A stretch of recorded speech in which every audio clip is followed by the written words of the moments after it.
Hi friends, இன்றைக்கி வீடியோவில் என்ன ரெசிபி பார்க்க போகிறீங்க அப்படின்னா புளியோதரை. புளியோதரைக்கான புளி காய்ச்சல் நம்ம செய்ய போகிறோம். அதுக்கு 2 கைப்பிடி அளவுக்கு நான் புளி எடுத்திருக்கேன். இந்த புளி பார்த்திங்க அப்படின்னா கொட்டையும் நாரும் ரிமூவ் பண்ணி க்ளீனாக வச்சுருக்கிறது எங்கள் அம்மா கொடுத்த புளி தான்.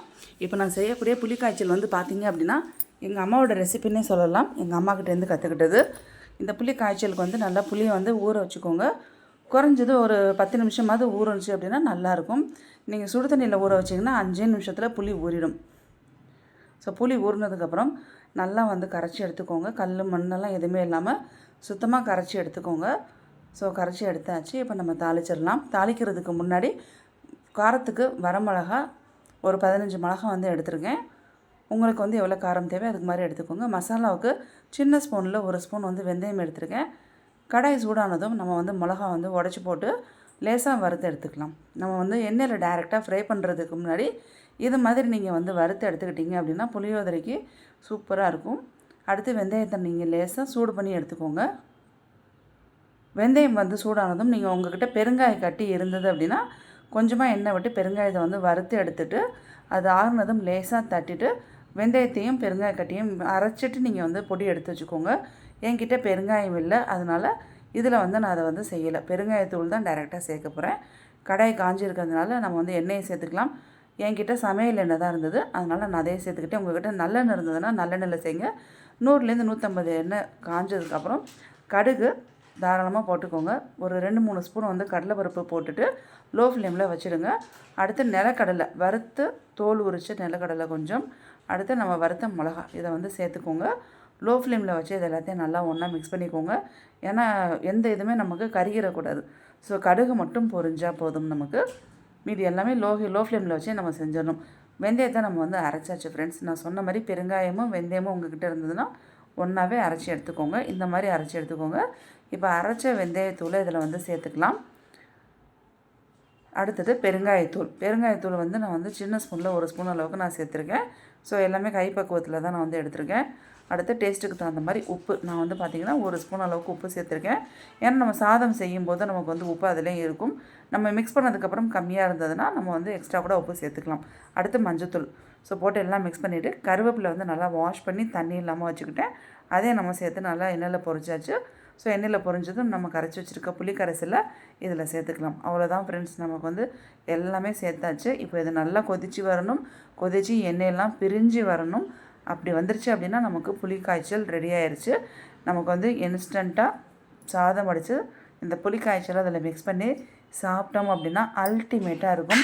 ட்ராவலுக்கு சூட்டபிளான ரெசிபி. நாங்கள் மேக்ஸிமம் தமிழ்நாட்டிலேருந்து மகாராஷ்டிராவுக்கு வரோம் அப்படின்னா எங்கள் அம்மா என்ன பண்ணுவாங்க அப்படின்னா அது மாதிரி புளி காய்ச்சல் செஞ்சுருவாங்க. செஞ்சுட்டு சாதம் பார்த்திங்க அப்படின்னா ஒரு 1 கிலோ அந்த மாதிரி சாதம் வடித்து 1 கிலோ அரிசிலாம் சாதம் வடித்து அந்த புளி காய்ச்சலை நல்லா மிக்ஸ் பண்ணிவிட்டு பாக்ஸில் பேக் பண்ணி வச்சுருவாங்க. நாங்கள் 2 நாள் ட்ராவல் பண்ணி வரணும். கிட்டத்தட்ட பார்த்திங்கன்னா அந்த புளி சாதம் 2 நாள், 1 நாள் நாங்கள் ட்ராவல்லையும் அடுத்த நாள் கொஞ்சமும் நமக்கு மிச்சம் இருக்கும். அந்த அளவுக்கு கெட்டு போகாமல் உங்களுக்கு புளியோதரை இருக்கும் ஃப்ரெண்ட்ஸ். நமக்கு அடுத்து இந்த கொதிச்சுட்டு இருக்கும்போது உங்களுக்கு தெறிக்க ஆரம்பிக்கும். லேசாக தெறிச்சு வரும்போது மூடி போட்டு வச்சுருங்க.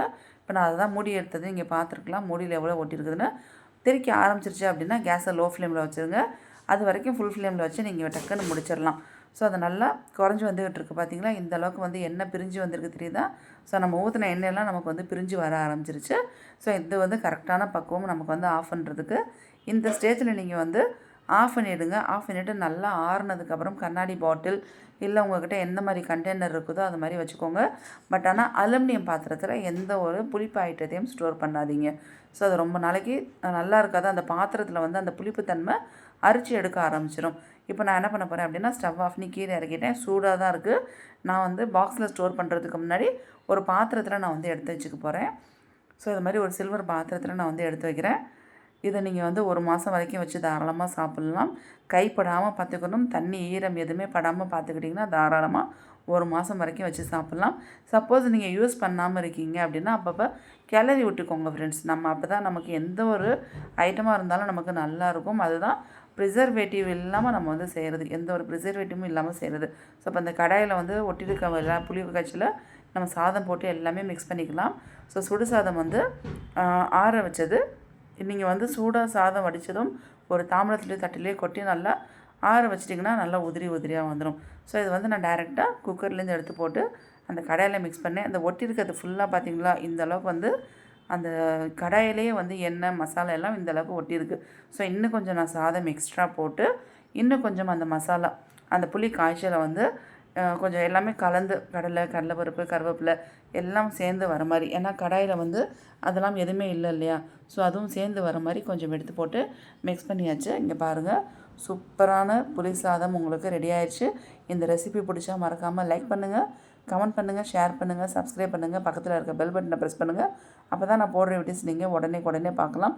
டேஸ்டியான புளியோதரை உங்களுக்கு ரெடி ஆகிடுச்சு. கோவிலில் நீங்கள் வாங்கி சாப்பிட்ற புளியோதரை எந்த அளவுக்கு டேஸ்ட்டாக இருக்குமோ அதே அளவுக்கு ரொம்ப டேஸ்ட்டாக இருக்கும். ட்ராவலுக்கு சூட்டபுளான ரெசிபி. காலேஜில் ஹாஸ்டலில் தங்கி படிக்கிறவங்களுக்கு எல்லாருக்கும் இதை நீங்கள் கொடுத்துடலாம். இந்த சம்மருக்கு எல்லாருமே ட்ரை பண்ணுங்கள். தேங்க்ஸ் ஃபார் வாட்சிங்.